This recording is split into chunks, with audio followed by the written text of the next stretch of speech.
ഞാനാണ് ചക്രവാണി എന്ന് പറഞ്ഞ ചേട്ടൻ പറയുന്നത്. ചേട്ടാ ആ സീന് ഓർമ്മയുണ്ടോ? ചക്രവാണി എന്ന് പറയുമ്പോൾ ചക്രവാണി എവിടെയെന്ന് ഞാനിവിടെ ഉണ്ട്, ഞാനാണ് ചക്രം. ഒരു പാവത്തിനെ പോലെ കയറി ജുബൊക്കെ ഇട്ട് വളരെ കൂളായിട്ട് കയറി വന്നിട്ട് ഈ കഥ അങ്ങോട്ട് തുടങ്ങുമ്പോഴത്തേക്കും ചക്രവാണി അത് തേങ്ങ ഇടാൻ പോകുമ്പോൾ ശരിയായിട്ട് ഡയലോഗ് ഓർക്കുന്നില്ല, ആ സംഭവത്തിലേക്ക് തിരിയുമ്പോഴത്തേക്ക് ഇയാൾ ഭയങ്കര വയലൻ്റ് ആവുന്നു.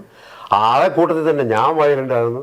പിന്നെ പിടിച്ചാൽ അത് അങ്ങോട്ടും ഇങ്ങോട്ടുമുള്ള ഒരു സിറ്റുവേഷൻസ് വരുമ്പോഴത്തേക്കും അത് ആ സീൻ അവിടെ വെച്ച് കട്ട് ചെയ്തിട്ട് പിന്നെ സുരേഷ് വെളിയിലോട്ട് ഇറങ്ങിപ്പോകുന്ന സാധനമാണ്. പിന്നെ അവിടെയാണ് ഫൈറ്റ് കാണിച്ചിരിക്കുന്നത്. ചേട്ടാ പക്ഷെ അവിടെ പറയാൻ മറന്നൊരു കാര്യമുണ്ട്. ചേട്ടൻ സുരേഷ് ഗോപി ഈ ഒരു ഫൈറ്റ് കോടതി ഈ റൂമിനകത്ത് നടക്കുമ്പോൾ കാലുമീതെ കാലും ഇട്ട് ഇങ്ങനെ ആസ്വദിക്കുന്ന ഒരു വില്ലൻ അതിനകത്തുണ്ട്.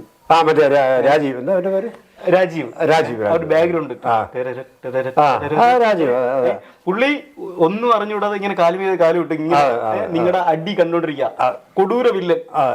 അതാണ് പറഞ്ഞത്, അതാണ് ഞാൻ പറഞ്ഞത്. രാജീവിന്റെ കൂട്ടത്തിലാണെങ്കിലും വേറൊരാളുടെ കൂട്ടത്തിലാണെങ്കിലും എൻ്റെ കഥാപാത്രം, കിട്ടുന്ന കഥാപാത്രം മനോഹരമായിട്ട് കൊണ്ടുവരിക എന്നുള്ളതാണ് എൻ്റെ ജോലി.